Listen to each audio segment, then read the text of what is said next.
Alright, today we're reviewing one of my favorite boards of all times, the Seaside and Beyond in Thunderbolt Red. It's 7.0, 21 and 3/8 wide, 2 and 11/16 thick, and 45.3 liters in volume.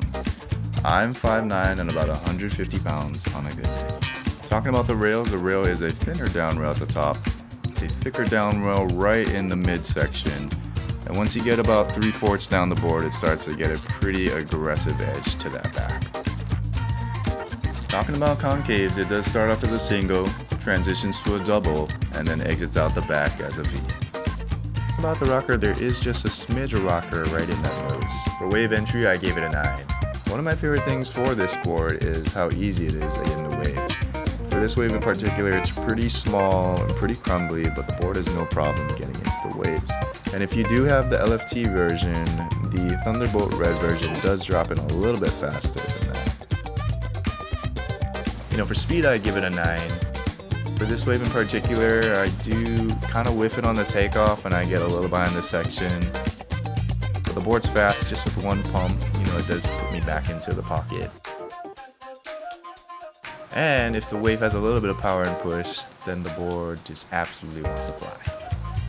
So for maneuverability, I gave it an 8.75. It does turn pretty amazingly with that pinched in tail.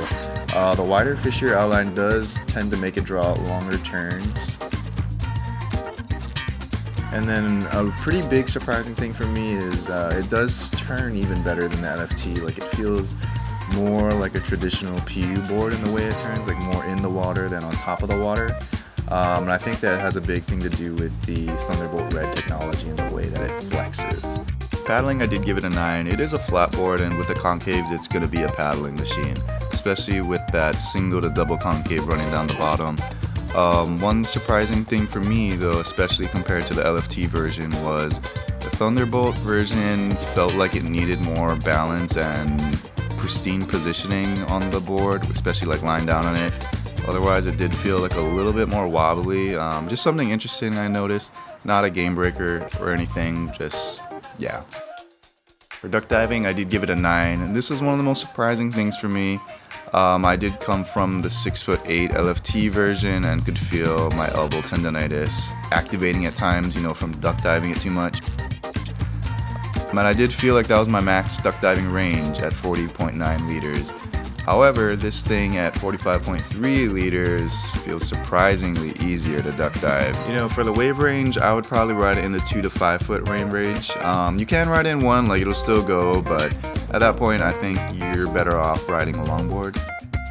And yeah, it needs at least a 2 foot wave for things to start feeling a little spicy. For durability, I did give it a 9, especially if you're coming from a PU or ridden the original LFT version. This one is the strongest of all of them. I don't even see any pressures on mine. For fin recommendation, I've been using the Almer Keel twin fins.